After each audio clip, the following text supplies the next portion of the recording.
What you doing? I'm your Talk Tanner, theacstories with this alcohol and anime! A very special alcohol and anime. Because it is the fourth anniversary of alcohol and anime start, and it's my birthday! So it's the birthday of me and it's the birthday of my podcast. So I'm getting old. The podcast is getting older, I guess. And a character in this movie is also about to have a birthday. Spoiler. Oh, spoiler for the whole thing, because of course I'm going to talk about the birthday's not in this movie. It doesn't happen yet. I mean, kind of at the end, but it's the day before the birthday. Oh wait, I'm talking about the anime film The Wonderland, or in Japan was called Birthday Wonderland, and I had issues with the name at first of it just being Wonderland. Then after watching the film, I was like, okay, I get why it's kind of changed. Well, I'll get more to that later because this is alcohol and anime. I gotta talk about the alcohol first, and I have plenty of it. I've been looking forward to this one because I knew I may have done something like this before. I don't know if I did it for this podcast. I may have just done this for myself. Um, Because I knew it would be fun. I knew I could just drink a lot of. And. Oh, by the way, it's not actually my birthday today. I have to record this beforehand. Because I don't know what I'm going to be doing my actual birthday. But I want to put it out on my birthday / anniversary of this podcast. I'm also bummed because I'm pretty sure I didn't do anything on the second year of this. So I have the first, third, and fourth year. Anyways. So, for this alcohol, of course, birthday, I had to think of something birthday themed. Last year, it was just like birthday cake sipping cream. I was like, well, I can't do that again. That'd be complicated. First year was just Fireball because I did fireworks. So I was like, well, I don't know any other drinks. Since I could be boring, probably find something birthday themed beer. But it's like, I need an actual mixed drink. I'm not going to look anything up because I'm trying to be original. So I just walked through a liquor store a while until I kept trying to find birthday themed things. It took a while, and I didn't really find anything. So I had to actually be creative. And what I came up with, at least in the store, was eventually I saw a wine called, or the brand was Cupcake. It's just a Moscato. It was actually pretty cheap. It was really cheap. So, but if it's Moscato, usually it's juice. It's like maybe some alcohol is in this grape, really sweet grape juice. And then something I already knew about, but was trying to do it as a last resort, was whipped cream vodka, or whipped cream flavored vodka. And I was like, I guess I gotta do that. That's all I could really think of at the moment.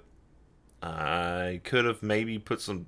I don't know. So what I'm pretty much deciding on doing was just like a cupcake drink, cupcake glass. Then right before the movie, I was like, well, is there anything else I can do? What can I put this in to make it more birthday themed? I found like a little glass. It's not a shot glass. I'm pretty sure it used to be a candle. The glass of a candle. I don't know where it came from. That's all I can think of. It's kind of too small to be a candle too, so I don't even know if it's that, but I don't know what it is. You can see pictures of this on Instagram and my Ko-fi Patreon if you want to look there. But yeah, so I'm pretty sure this candle glass, it was slightly bigger than a shot glass. And I was like, okay, it's kind of like a cupcake, birthday cupcake. And then I remembered, oh, I have some whipped cream, some actual whipped cream in my fridge. Why don't I just do that? Then I was like, wait, alcoholic whipped cream exists. I didn't really like ones I tried before, but it could have been something. It didn't matter. I don't have any anymore. And I just have regular whipped cream. I probably didn't need both since I already had vodka, whipped cream, or whipped cream flavored vodka anyways. So it probably didn't matter. But what I did, how I prepared it at least, was take that weird, maybe a candle glass. Most of it was just the wine. Top it with the whipped cream flavored vodka, which pretty much is just going to mix into it anyways. And then just, enough whipped cream on top. So yeah, check out the picture of that if you actually want to see. And it is pretty much exactly what I thought it would be, which is just kind of a sweet drink. I really only wanted vodka there to make the wine taste a little stronger. You probably do more vodka than I probably did. It was literally fill most of it up and just top it off until the rest was full. And then literally just float on top some whipped cream. At first, I just put a little dollop on there, or literally just a little squirt, and it looked like a white turd. And I was like, oh, can't do that, so I gotta make it look a little better. And it did, and it was nice. I don't know if the whipped cream on top really does anything. Maybe just give you a little more sugar. I mean, I drink it along as I also drink the drink. But I mean, that was it. It was nice. It's little, so I'm probably gonna have to pause this at some point to go refill because I didn't bring the bottle in here with me to record, or bottles. I don't think I'm gonna add any more whipped cream because it really doesn't need it. And just for the sake of convenience at this point, I've kept adding it as I was watching this film, so I don't really need to waste time adding it as I record, right? No, I don't need that. You could also probably do this as a shot. If you did it a little smaller, it would probably be a decent shot. I don't know if people take wine in shots. Maybe big ass gulps. But yeah, I'm pretty much already going to need a refill. Maybe I should just put it in a bigger glass and forget about how it looks or style wise. But no, I feel like I got to commit to my decisions. But yeah, it's nice. It's sweet. It's simple. I can drink a lot of it, but I'm probably going to try to resist doing that because it's just so sweet and like it feels just sugary. Well, that's probably another reason I'll leave the whipped cream off. It just feels sugary. I'm not adding too much vodka, so it's not like that will hurt me too much. Drinking a bottle of wine is nothing for me, especially low alcohol ones like Moscato. But it's just the fact that it's like sweet juice is that. I was like, maybe I'll hold back. Also, I'm doing this first thing in the morning today because I got nothing else to do. So that means it'll be my whole day. Usually I do these at night, kind of.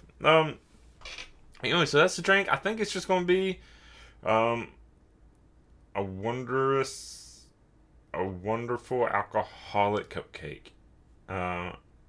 Yeah, sure. Take note of that me somewhere. I'm going to forget. A wonderful alcoholic cupcake. A wonderful alcoholic cupcake. Hang on, me. Write that out somewhere. You might hear some clicking noises. Wonderful alcohol cupcake. Alcohol cupcake? Alcohol cupcake. Yeah, okay. Sure, something like that. Yeah, that's the drink. Simple, easy. You can do it.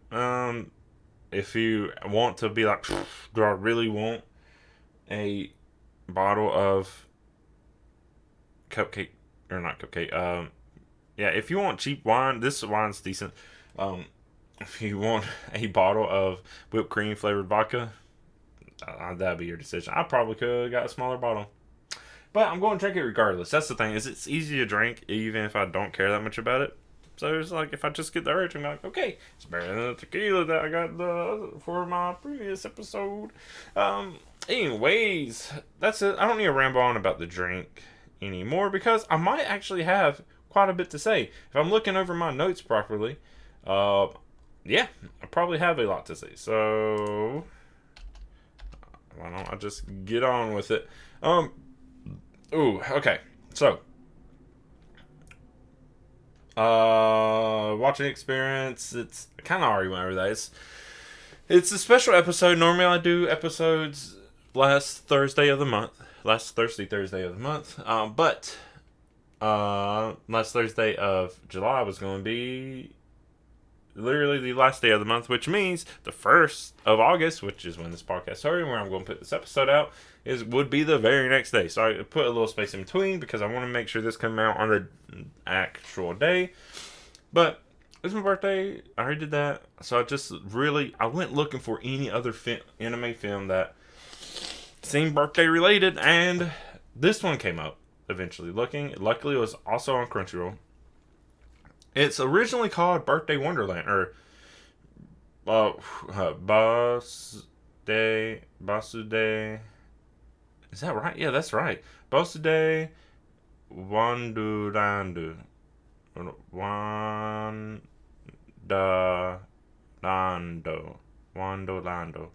Basude Wonderlando.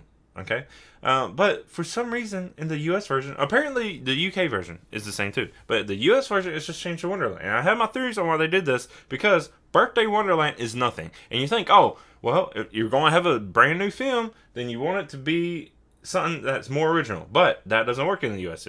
The U.S. saw that and they're like, Birthday Wonderland, what's that? But if you just change it to the Wonderland, you're like, hang on, it might be like Alice in Wonderland. And to be fair, it's pretty much like similar to, I mean, it's a kid goes to a Wonderland. So it pretty much is that same kind of genre trope as Alice in Wonderland. Not as, I mean, this one's a lot nicer, just tone wise and everything. And here's the other thing: the birthday almost has nothing to do with it, like the actual birthday. And that's the weird thing is that it's birthday instead of Tanjobi.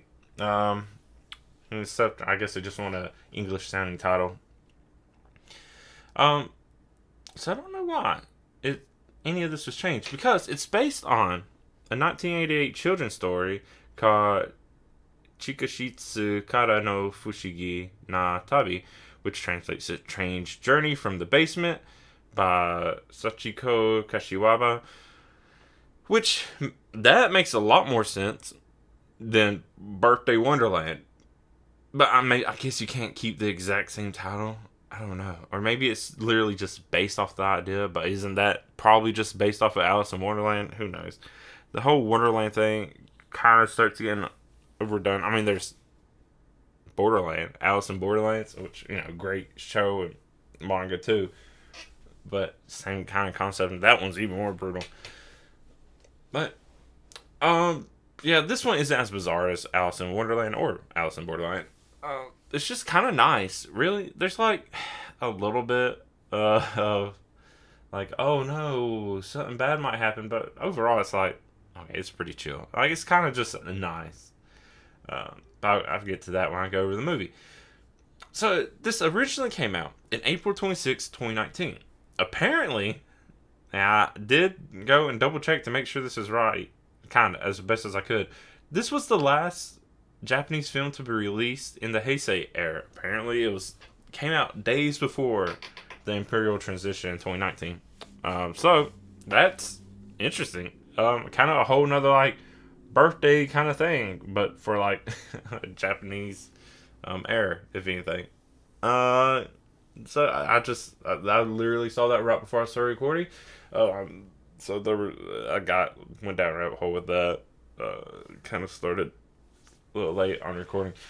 But anyways, it came in theaters in the U.S.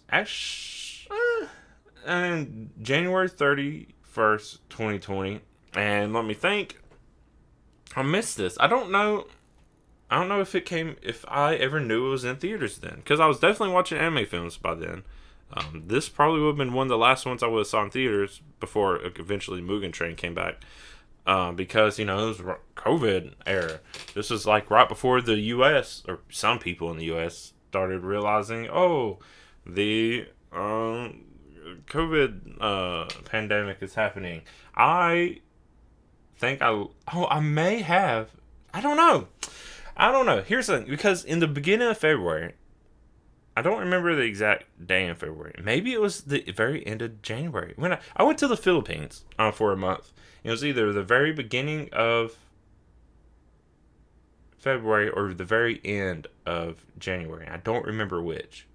It might have been the very end of January. I may have already been in the Philippines. Because I'm pretty sure I got back in February. Still. It was still February. So I think I left at the end of January. So I may have missed this because I was in the Philippines. So yeah. That's a shame. I probably would have went ahead and watched this because the rest of the U.S. didn't really start taking COVID seriously until like March, like right before spring break era time, something like that. Because I literally got back and was like, talking like advisors and stuff for school, and was like, oh yeah, this pandemic, I'm sure it'll be over in a bit. Nope, it was not at all.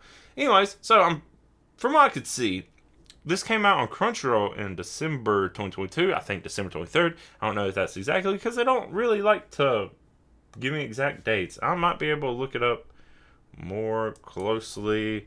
I don't know. It's kind of hard to find exactly when stuff comes out on Crunchyroll. I try to look at press releases and stuff, but I just now remembered I probably could just look up on Crunchyroll's website because they don't really do it on the app. Or give a day when it came out. So it says December 22nd is when it was added onto Crunchyroll. Oh, this does remind me though. It says on Crunchyroll that it's the English dubbed. And I was like, I guess I'll just have to get over it and do whatever. It was subbed. And I was so pleased about that. Happily surprised because I don't know if I could have dealt with that. I don't really recognize any of the English voice actors. Yeah. So, glad it didn't. It just makes you feel a little better. Oh, I'm getting hiccups. Yeah. So, the production team was, watching it. Okay. It mainly says Fuji Animations and, Signal. But of course, the ones who of course get main credit is Warner Brothers Japan and Aniplex. But they probably help distribute more than actually produce it, animated it.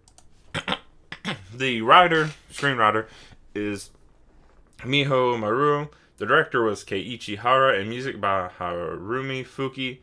I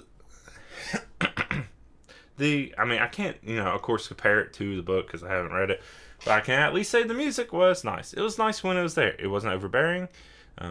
It blends in very well with what is happening. For the most part, it blends in so well you don't need to notice it. Unless you're really looking for it. Which, a lot of times, even though I'm supposed to be a music person, I don't pay that much attention to music unless it really sticks out. I will say, the credits, music at the end, really nice. I don't remember if there was an opening credit. I don't think there was, but the ending credits was cute. It was cute music. It was a single song called "The Show" by Millet. It's Milet. It was just a nice, cute song to end the whole thing on. But I need to actually talk about the story itself and what happened in it, because I have a good bit of things to say about it. Hi, it's me again.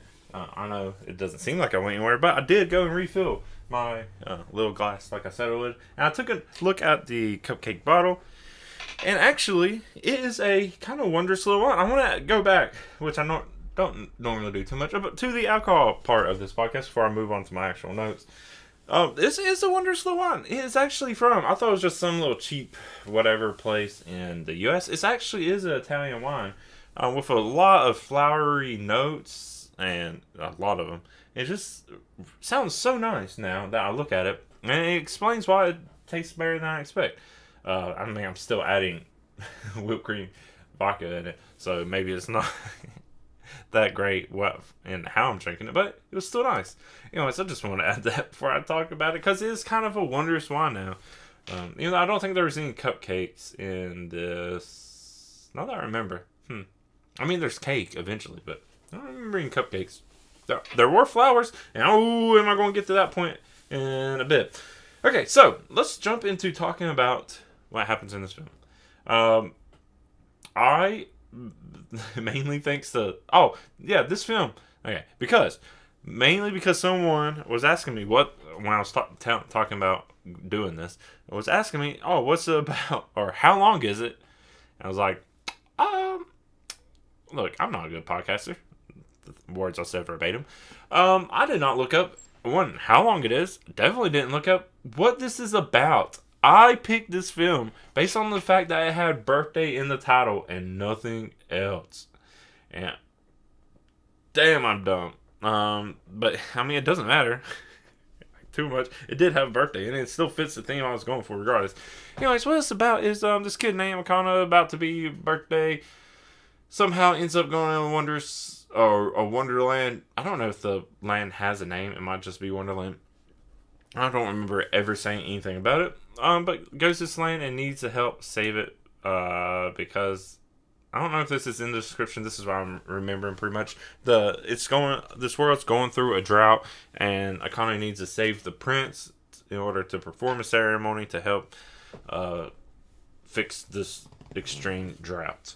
And that's pretty much like a very quick summary of what this film is.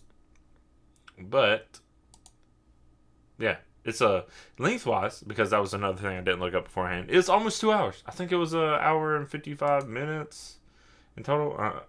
115 minutes. How many is that? I think that's the same thing. Hour and 55 minutes. So, yeah, it's a pretty long movie too. It actually didn't feel that long. It's not like, it's kind of a slow thing. There's not a whole lot of action stuff that would distract you from the time, but what is happening is just nice, and kind of, it flows well enough that you don't notice the fact that it's 2 hours. At least not for me. So, starting that, here's where the real spoils begin. We open with the movie, I'm pretty sure with no credits, of Akane, who I will say actually looks like Akane for Akane Banashi. Also, looking up, the voice actor looks very similar too. But Akane, this kid, I don't remember if it said the age, it doesn't matter, is trying to play hooky from school. And it shows Akane at school. I think it was just a memory. And it was just this group of girls getting onto another girl about not wearing a hairpin. Akane's wearing a hairpin. I think the other girl maybe was a friend or something, and Akane didn't stick up.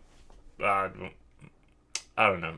But I think that's why Akane doesn't want to go to school this day, the day before the birthday. I don't know. And then Akane wakes up to the cat, Gorobe, sitting on Akane's face, because there's a cat butthole obsession that people, I don't know, I don't get the whole thing. It's weird. Cat and dogs. So that happens. It's just kind of sympathetic kind of opening, but also then immediately into like a humorous thing. Now, there's a lot of just humorous moments. They're not like outrageous.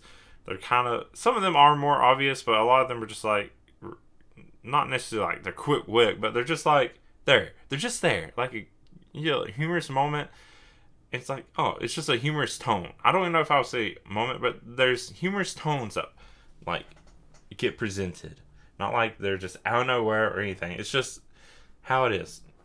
And most of that has to do with the character named Chi, who runs Chi's Curiosities, where Akane is supposed to go get a present. And here's the thing that pisses me off. It's for Akane's birthday.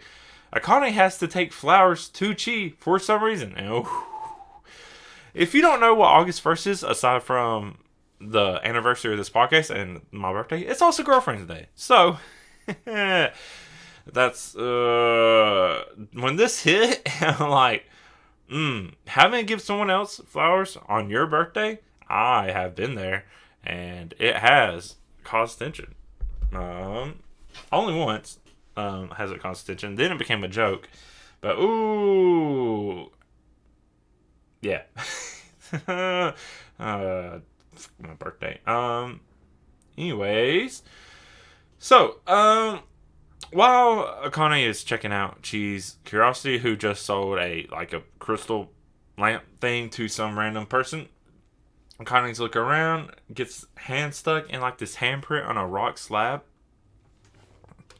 And when this happens, someone pops out from underneath a carpet on the floor that's hiding a door to the basement. But just a rando pop out named Hippocrates with a little apprentice that also just appears named Peepo. And they're there looking for the goddess of green wind, which of course is going to be Akane. At first, she's all like, the fuck you doing here? And there's like, oh, adventure? Okay, let's do that. Because we see Chi's that adventure type. Kind of down for anything. Chi, just a joy. I want it. It'll be cool to have a Chi in my life. Yeah, and then it's like, oh, okay, well, let's go. Seems at first like wanting to take Akane's place, but then it's like, okay, well, I'm just going to go with you then. It's so nice. So they go into this new world. But first, in order to do that, Hippocrates, who I might just start referring to the alchemist, because that's what Hippocrates is. Because I'm lazy, I don't want to keep saying Hippocrates. That's what they say in the anime, at least how they pronounce it. But Hippocrates No, Hippocrates. Hippocrates, kind of gives slash kind of just forces upon Akane something called a momentum anchor. It's literally just like a little anchor pendant on a chain necklace or whatever, which is supposed to keep Akane from going backwards and only push Akane forward. Pretty much what it does is kidnap Akane and to go down into the basement. She goes willingly, but they still go. They're walking through. There's a I don't know, we're like a space distortions thing or whatever. There's a spider that deals with time, never brought up again. So kind of random, but it also is like, oh, here's kind of the weird things you're going to see in this world you're about to get into. They get into this big tower. That's a nest for this big pink bird who has some eggs. She kind of calms it down and communicates with it. But, yeah. Then, I'm probably just going to be listing things that go on from here. When they at the base of the tower, they see these couple old people who turns out to be a mayor and the mayor's parent, getting pretty much chased down by this giant like iron mouse or armored mouse. Those two kind of get used, or maybe I just made up iron mouse, but they definitely say armored mouse. And it's like steals the bike, which also has a sweater, and that's kind of a point in this for some reason. I think it's just a little extra thing there, just something nice to include. So it's not just completely linear. But steals the bike from the mayor and like then goes and tries to take the giant bird nest tower because the stairs and the base of the tower is metal. The person, as far as what the alchemist says, is named Zangu. Also has like a little cat sidekick who eventually you learn the name is Doropo. And that's it. They're trying to tear down this tower, and then Hippocrates uses a leaf to summon a huge flock of huge sheep, really round and fluffy, and they just like harass this machine vehicle until they just go away. I'm pretty sure they could have still just kept going on and destroying the tower, but for some reason didn't want to do anything to the sheep. And that's something we see with Zangu is Zangu wants, it has some kind of objective, but it doesn't seem to actually want to hurt anyone. We don't see that. Maybe just to be a little nuisance, if anything. Yeah, the sheep come. They lead back to the village where the main product of this village is sweaters. Using the wool from the sheep and then the red flowers around. So it's literally just red sweaters. Which, then they're complaining about like, oh, we're not really doing as well. There's a rumor that they're not as great. Maybe it's because you're making one thing in one color. I don't know.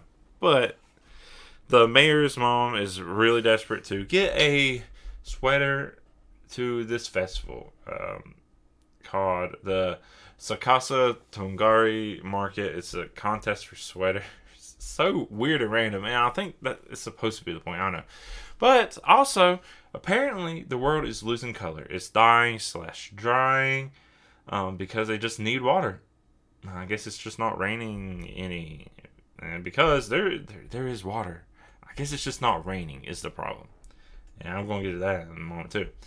But apparently, about 600 years ago, something similar happened. The goddess of green wind appeared and fixed it. So now that's what Akane is here to do. Because there is the Prince of the Timeless Rain, and whose parents are dead. I don't know if it said how.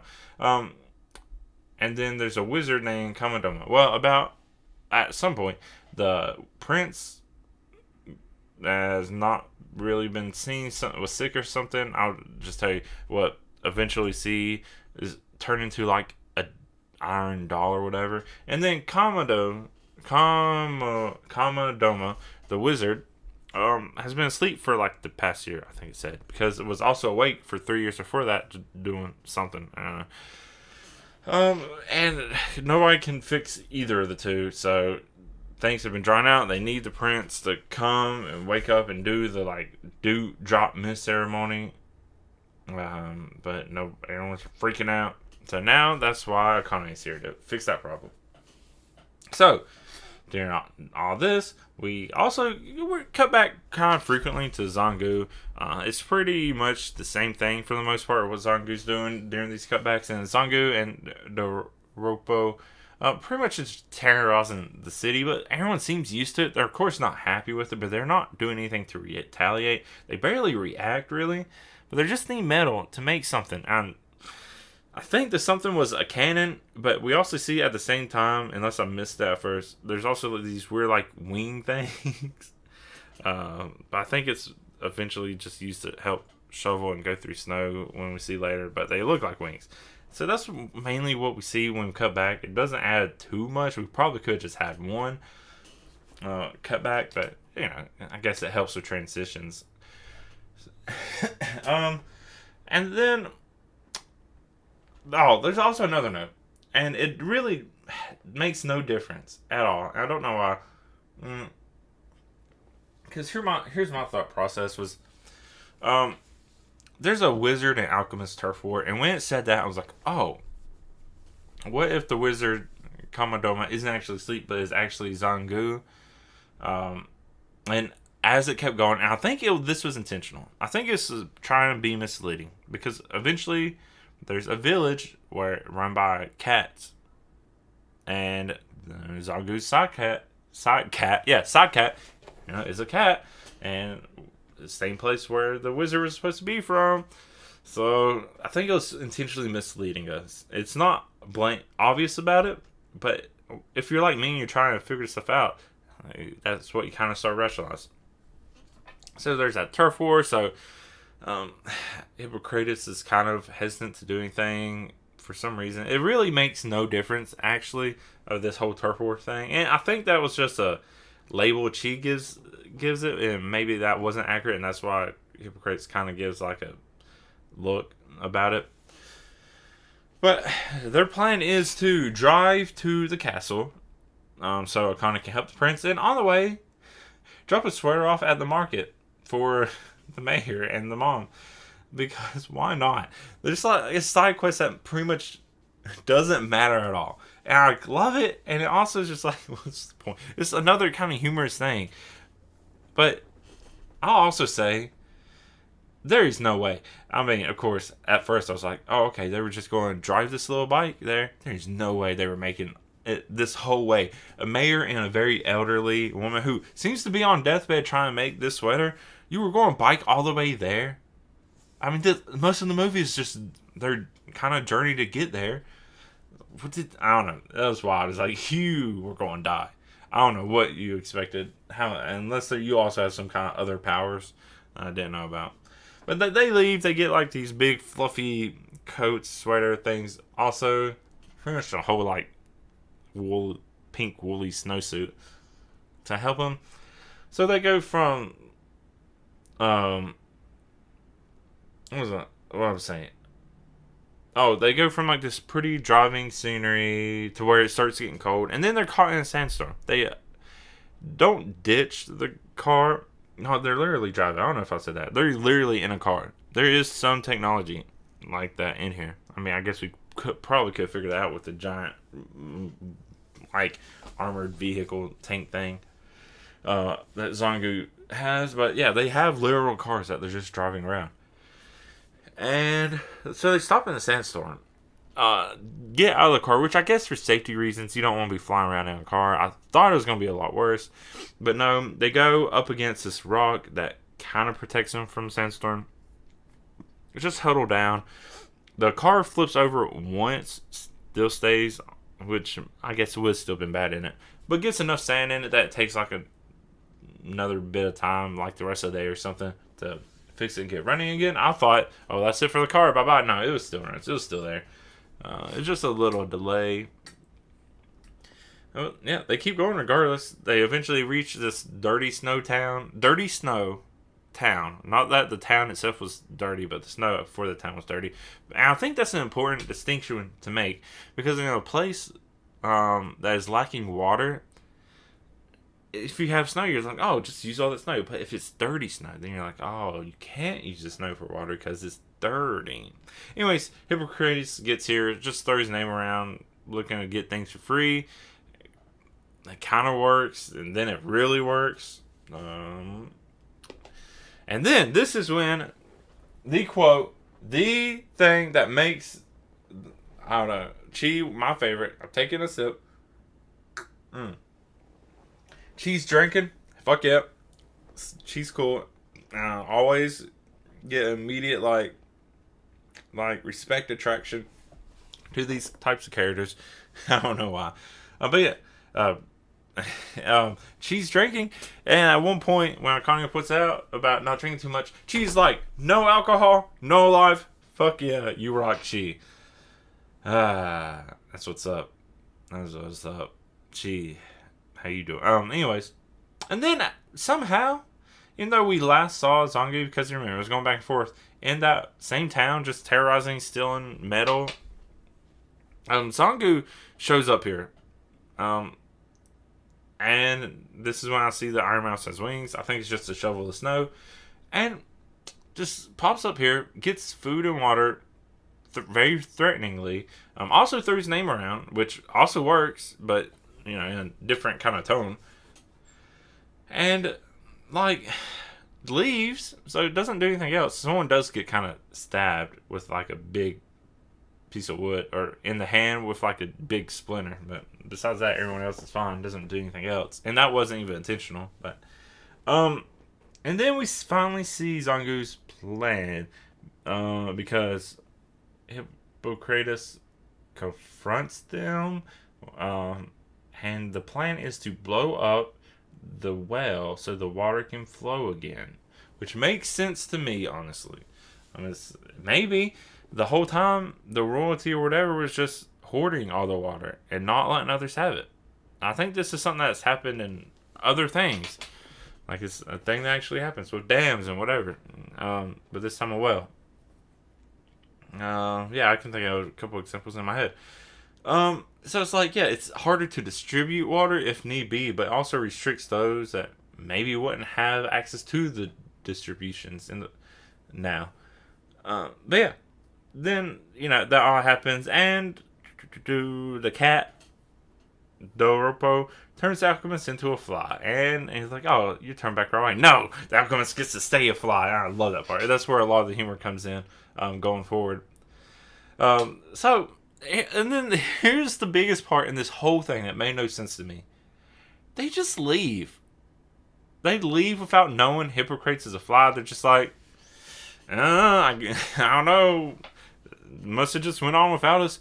How? How do you think Hippocrates just left? Like, what? I don't know. Hippocrates is a fly. It's still there. Still with them, flying around, bugging them. Literally, they even eventually get out of the snowy area. They drive past Hippocrates' house. They're like, not even visit. They didn't even stop to check. They're just like, no, there's nothing indicating Hippocrates there, so let's just drive by without checking. We're in a hurry. We got to get to the drop mist ceremony the next day. And let me tell you, this is where the time makes no sense, because they've been driving a lot. I'm pretty sure this is the third day of their journey, and they're like, we have to go the rest of this way, go through all these other places in a day. I was like, you spent most of the day in a desert. I don't know why you're in urgent now, but they just drive off. Like, that's it. I was like, they don't question it that much. They're not really that concerned. They're just like, yeah, I wonder what happened. Okay, well, we gotta go.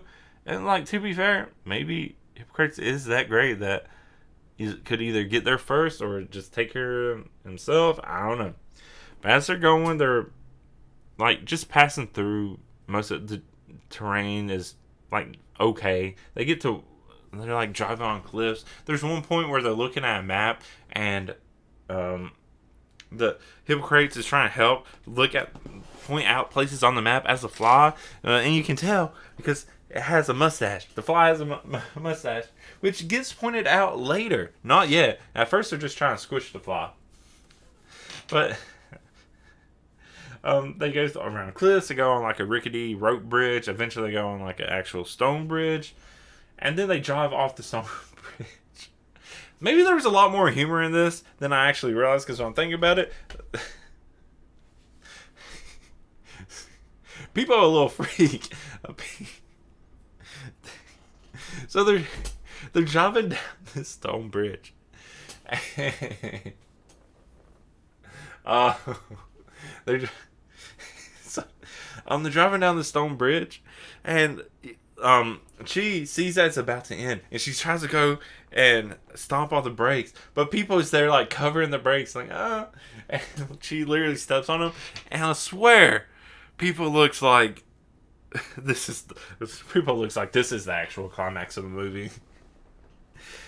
It just seems so thrilled by it, and like we see later, like Chi kisses Peepo, like a little friendly peck. But so Peepo has this side too.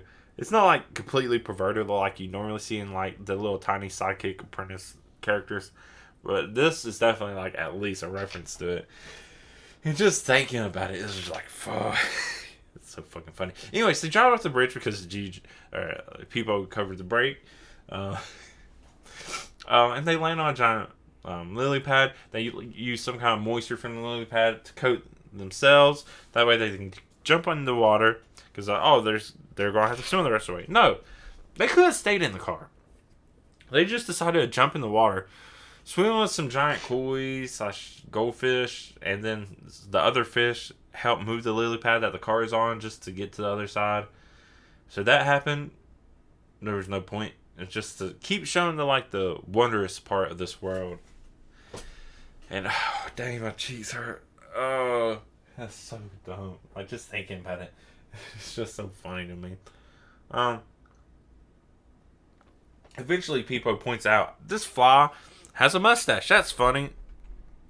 And Hypocrites the whole time is like, the fuck? How you not know? You're supposed to be my apprentice. Okay. So that's the journey. That is pretty much the journey. They do eventually reach their destination. Oh. Okay. So this is where that's going on, whatever. Hypocrites flies ahead, sees the prince as Arnold. That's when it's first revealed to us.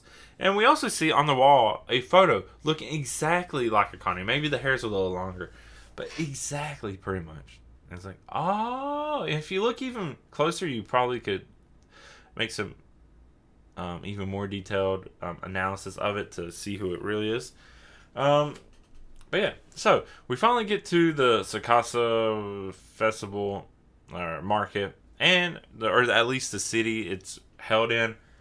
See, it's run by cats, and while they're trying to go through security, customs, whatever, they're stopped and put on trial by a cat that seems like a big version of Gorobei. And she's trying not to laugh this whole time. She's just definitely my favorite, especially by this point. And they're starting to get a little upset about it, but she luckily has treats. So everything is smooth over right away with them. But Gorobei, if that really is your real name, finds Akane guilty because apparently at some point Akane pulled an innocent cat's tail. I'm assuming that cat is probably Gorobei. Innocent? I don't know though. You literally set your butt on Akane's face while sleeping. So you're kind of an asshole for that, literally, at that point. But yeah, and so the punishment is to turn Akane into a cat, kind of give cat ears and a tail. Don't know what you needed the ears for, because the punishment is just to pull on the tail, just like Akane did. Like, cool. And then it was like, I had to think back and say, did I ever pull a cat tail? I'm pretty sure I never did. I don't think I ever did. I don't know why I would have. But yeah, so I'm innocent of that. Then we just starting to dart around a bit of this town because that's what she ends up doing. We see the wizard really is sleeping in a floating house that's kind of like diagonally, sideways, whatever, floating above a steep hill / cliff, just floating there. And it's like, oh, that's kind of a neat way to do that. Not something I really see. Kind of reminds me of a not upside down Wonderworks and how it's working / floating, if you know what that is. And it's also anyways. Then while Chi's just mainly exploring around, People and Akane are also exploring. Akane has to turn the sweater in. Hey, look, the sweater's back. Just cause there's a little awkward moment with that, and it's like, oh, okay, here's this, and it's like, oh, okay, so this was just as awkward of a random thing to throw in as it needed to be. And let me tell you, and you're like, oh, that sweater's just gonna be a big deal. It's gonna play an important part. It doesn't. It's just there. It's literally just an extra thing. But while those two are going around, People sees Doropo, which I don't guess. No, People must have seen Doropo at some point, especially like in the tavern or whatever in the dirt snow town. I don't know. And then it's like, is that Ron? Hey, that Ron. That cat there. I'm pretty sure that Ron. Ron wasn't a cat before, but hey, I'm pretty sure that cat Ron. And yeah. So apparently Ron was also this little, I don't know what to call him, like almost like pixie fairy kind of little things. I don't know, but there you be. But apparently became a wizard apprentice. I don't think there was any confirmation of that. I don't remember exactly. But they follow Ron or Doropo. I don't know what name. I'm gonna say Ron because Ron's funnier to me for some reason. Alright, so while they're doing that, we also see, hey, the wizard's finally awake again. And it turns out this doll that we keep seeing on the bed, hey, not the prince. What it is, instead of an iron doll, is just a, like, cloth doll or something. It's still a doll, just not the prince. And then there's things that happen. They're following. They're trying to make a plan of how to sneak in and then stop them. But then it's revealed that Zangu is the prince. Actually was a doll. But then Ron turned Zangu into this thing. I don't know how Ron turned into a cat. Maybe Ron kind of just like hastily and rapidly shoots off magic to try to transform things, people, animals, or whatever. So maybe one of those backfired and turned Ron into a cat or into Doropo. But yeah, I sneak in. They kind of overhear them talking. That's how we find out. All this time, Hippocrates is still a fly, just following them around. Then we see the wizard is just watching through a glass ball. And even through this glass ball is able to break the spells of those transformed, except for the prince. And probably actually could have done it. Here's the thing. Could have done it. Didn't. But breaks everyone else's spell. So Ron turns back into what the little pixie fairy things. I don't know if they're actually fairies. Whatever. Hippocrates turns back into human. And there's another fly that was in there that... Hippocrates, this is another humorous moment. Hippocrates, while in here, was watching another fly eating carrot, and he's like, wow, my, like, compatriot or compadre or brethren, whatever. It's weird that you still just crave carrots. And then the person's like, wait, I'm starting to really sympathize with flies. Oh no, I'm starting to become one. But here's the thing. That carrot enjoying fly was actually a horse that we saw got turned into a fly, and I completely forgot about it. So it's just a horse now, and inside this like armored machine, whatever. And it's just there, but pretty much everyone ends up getting kicked out or lured out, except for the Prince Akane. It turns out, Ron, yeah, when Ron was trying to frantically help the prince get out from being a dog, just turn him into this kind of machine, monstery kind of humanoid thing. But Zangu, I don't know where the names came from. I don't know why it's Zangu. I don't know how Ron became Doropo. But also, it seems like their memories are kind of whatever, because Ron doesn't seem to remember Pipo at first, and it seems like Zangu has kind of like I don't know, like just a weird attitude. It's like maybe their personalities are distorted, but also maybe not. So, it turns out that the wizard is the one who put the doll into, or put the prince into this doll, because the prince is kind of just being a dick. We see Akane and the prince. I don't know if the prince ever has a name. I'm just gonna keep saying prince. They're kind of going through their teenage defiance, rebellion, whatever. The prince wasn't wanting to go through with the ceremony.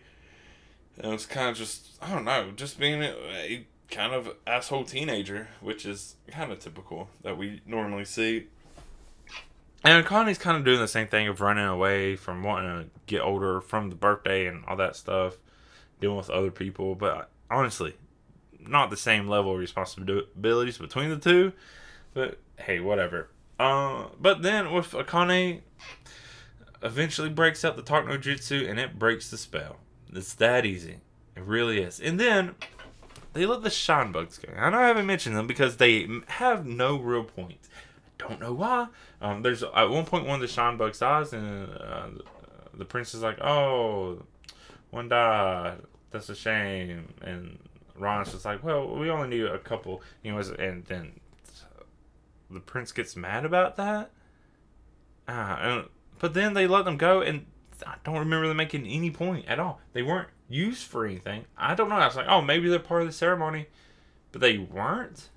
So I don't know what they were going to use them for anyways. I don't know. But no, they get set free. It looked like one even came back to life. I don't know. Maybe it was just sleepy. So it seems like things are okay now. Like everyone's turned back to normal, but we still got the festival to do, or the ceremony or whatever. And Akane is like, hey, why don't we just give the prince the anchor necklace? And Hypocrite's like, well, I can't really make that in my lab. And it's like, but I have this dragon done. If I just throw it in the car, we can super speed there. I can make it real quick and we just come right back. And that's exactly what happens. And, and then right before this, she's like, by the way, Hypocrites, where were you the whole time? Because we know Hypocrites was a flaw. And then that's literally, and then they pass out and they wake back up at the ceremony. Akane gives the necklace. It helps, I guess. Maybe it wasn't even needed. And I feel like the whole necklace thing, it kind of does matter at the end. But it's like, you think the whole thing would be like, oh, learning to accept your responsibilities and growing up and doing this stuff, so you don't need the necklace. But you're still using the necklace at this point to get the prince to do it. I don't know. So it kind of defeats the whole purpose. Maybe if you just turn down the necklace, that would have been more symbolic. I don't know. But they do the ceremony. Akane's given the mantle of the goddess, but we also learn right before it happens, if the prince fails, the prince gonna have to die. So the ceremony is with Akane standing behind the prince. I don't know if it's necessary to be there, but apparently it is. To kiss the sword, let the sun shine on it, and I guess that helps condensation build that kiss into a little dewdrop, and then let the dewdrop fall into the well. And then when it does, nothing happens. And then Prince is like, well, shit. Well, I gotta get myself into here. Bye. But Connie's like, nah, I can't do that. And Prince is like, nah, fuck it. I mean, come on. Why not? We're teenagers. We kind of want to just do this anyways. And I was like, well, when we grow up, I feel like it doesn't change that much. Nah, that's just other stuff. Anyways, so Connie's trying to stop the prince, and they end up falling in anyways. They fall and go, oh no, bad. And then they're about at the bottom, and they're about to go. Nothing. Because they're the wizard's at the fucking bottom. This was a whole fucking test, pretty much. The wizard's like, you passed. You have the resolve to be king or whatever. Okay, back up you go. They're there. And the prince is like, shit. Okay, let's do this for real. Hops up, grabs that sword, starts slicing the water because it starts shooting up like a geyser. Cuts that water into like little birds. Water birds. It's neat. It's just a neat like animation kind of thing to see. And then it starts raining all over the world. And their sweater won. That's it. That's pretty much the movie. Their sweater won. It was just a humorous thing to tack on at the end. Because why? No, it was funny though. I enjoyed it. Movie's not over yet though. They have to wrap up goodbyes and stuff. And so... I don't remember them. I don't remember the prince saying goodbye or anything. Nobody else really says goodbye. You think that would have been an important thing? But no. It's just Hippocrates and Peepo take Akane and Chi to the other exit. When they get there, you see Akane trips a bit. Hand goes onto something on the wall. Buries into it a little bit. Leaves a handprint. Hippocrates makes a remark like, the ghost is stripped there every time. And then it's like, wait a minute, how would you know that? It's been 600 years for you since the last time it happened. I don't know how old you are, but I don't know how you would know that. Also, then why don't you fix the step? If it's every time, I don't know. But yeah, that happens. Sure. And then Akane gets like this fabric as a thank you with a sword on it as like a gift because, don't forget, birthday's the next day. The next day. This doesn't even take place on Akane's birthday. But I guess it makes sense too, but I don't know. Yeah. And then it turns out the anchor had already worn off. A lot of we don't know exactly when, but at least towards the end, Akane was making these decisions on her own, and it all worked out. So you don't even need to take the anchor off. And it's like, that's nice. We also learn, and that's still a time thing, that a day there is only an hour in the real world. And it's like, oh, so it's only been like 3-4 hours, maybe. We don't know exactly how much time passed in between the ceremony and them actually leaving, but that's at least 3 days, maybe 4 or 5. Maybe. So I'll say about 4 hours has passed. And I mean, they say their goodbyes, they give people kisses and whatever, and that's pretty much it. It's kind of the whole thing was kind of anticlimactic, really. I mean, the biggest moment is when the water shoots out. There wasn't even really a bad guy. You can kind of see throughout this going, like, there's something more to Zangu / the prince. And it's like, I don't think you're actually a bad guy. I think you're just trying to do the right thing in the seemingly wrong way. And it did make sense. And throughout this whole thing, it's like, oh, I don't think Zangu's a bad guy. So there's really not a true antagonist or a true bad guy. Antagonist doesn't necessarily mean bad, just going against the protagonist. But yeah, it was just overall nice. Not super action heavy. I mean, not really any action at all. Besides the machine. Yeah, and everything works out. So they get back to the real world. It doesn't say straight up how long they've been gone, but when they get back, you can assume it's still the same day. Maybe getting to the evening or something, late afternoon. She gets there at first and is just like, I'm going to take a nap. But there's the customer that bought the crystal lamp or whatever is also back. And it's like, oh, this actually helped me. I got back and whatever. And it's like, oh, okay. And maybe it wasn't a scam. Maybe she really did see. Because the excuse for the lamp in the beginning was like, oh, I could tell it's not finished. Just like you. And that was the person that seemed to actually resonate with it. And then came back. And then she's like, I'm going to take a nap. Play some nice music for me. And the customer does. And watches over the store. And it's like, okay, well, that's something. And then Akane just goes home. Back to her mom. Also starts taking a nap. And with the cat nearby. And then it hits me. When Akane's mother is looking at the fabric. And you're like, oh yeah. The mom sent Akane to Chi's shop, which has been there. Apparently, the basement entrance to this other warehouse has been there their entire lives. And the mom knew there was a present there, but she didn't actually have a present there. Huh. And then it hits me. The mom looks exactly like Chi. The mom looks exactly like Akane. Akane looks exactly like the picture. And I was like, 600 years. How much is 600 hours? 600 hours is 25 years. Yeah. It fits in perfectly. If also being a teenager, by the time of growing up, 25 years later is enough time to also have a kid and then grow up to be a teenager. And it's like, oh shit, that must be it. So Akane's mom is the other person. And the time works out great. I double checked my math. I'm pretty sure that's right. 600 years would be about 25 years. Yeah. And then that's how it ends. The actual ending. And then credits roll. I already said the music was nice and cute. But during the credits, it shows Akane sharing the shells that were picked up from the bottom of the water. This whole thing, which again, I even was like, there was water around. It just wasn't raining. They could have probably found other ways to get this water to the places they needed. But I don't know. Maybe they didn't want to upset these fish or whatever. I don't know. Maybe it was magic water that they couldn't actually drink or something. I don't know. It was weird, but yeah. Akane picked up these shells. And then the credit shows Akane sharing the shells with the one person who didn't have the little hairpin, and then other people for some reason. Just be nice. I don't know. Another thing of giving people stuff on your birthday and whatever. I'm assuming it's the very next day. And then the rest is just kind of showing the birthday party of Akane. And there's another person there. I could have went back and checked. It's either Akane's dad, because the dad is still, alive or kicking or something.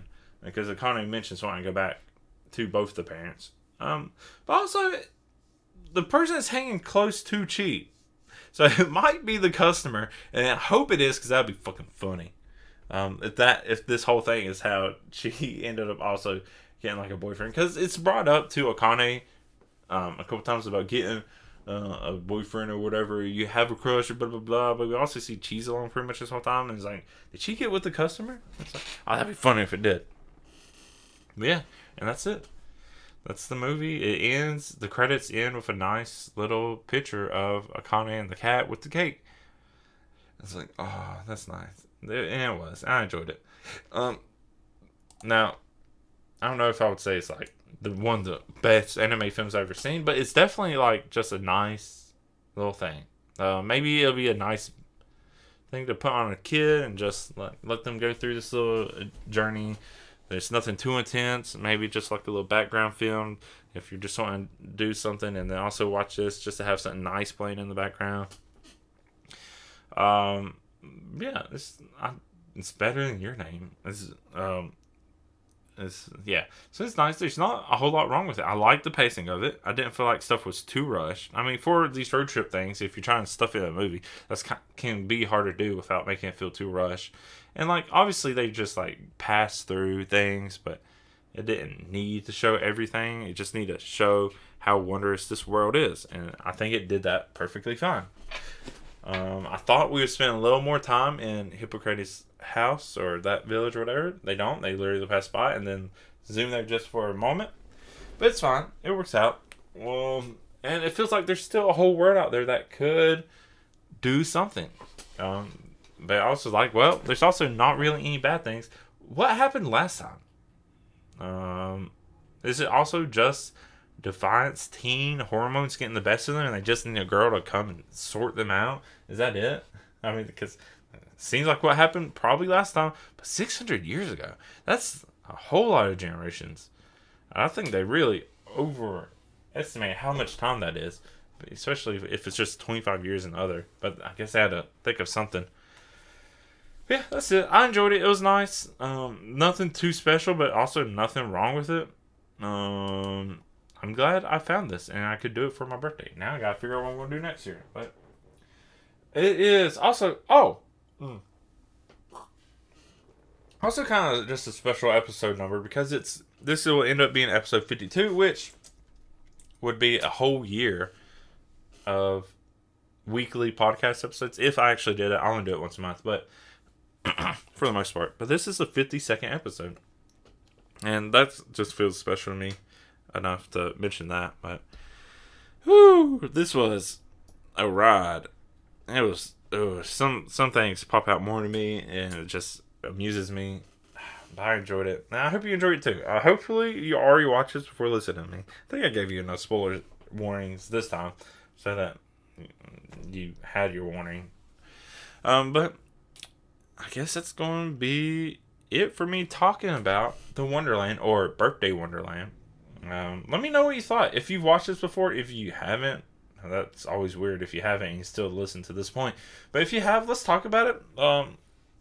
Also, let's talk about like what your favorite thing to drink on your birthday would be, or what a more appropriate birthday themed drink would be. Something like this. I want to make it like birthday cakey. I thought mine was actually decent. It probably could be something better, but maybe something more colorful. If you look at the picture, it looks like wine with a bit of whipped cream on it, or white wine. But it was still nice with what it was. And I'm going to probably be drinking on it the rest of the day, because I still have the rest of the day to go. But let's just talk about whatever. You can leave that in comments. If you're listening to somewhere, you can do that. Or find me on social media, The AC Stories. Email me at theacstories@gmail.com. I have a Discord. You can join that, and we can talk about all kinds of stuff there. But yeah, that is going to be it for this alcohol and anime. Thank you so much, everyone who listened, especially if you're going to want to talk more about it. Thank you, anyone who interacts with us anyway. Also, thank you to my Ko-fi and Patreon supporter, Julio Vasquez. If you also want to help support me, that'd be great. It'd be nice to make some money from this. I promise not to use it for things not related to this, but also if it became a way to make a living, then I could be used for whatever. I don't know. But you get shout-outs, you get notes to this stuff, you get my own stories, access all that stuff, and more. But that is going to be it for me. I have been your otaku tainer, The AC Stories. Until later in this month, thank you again, and bye.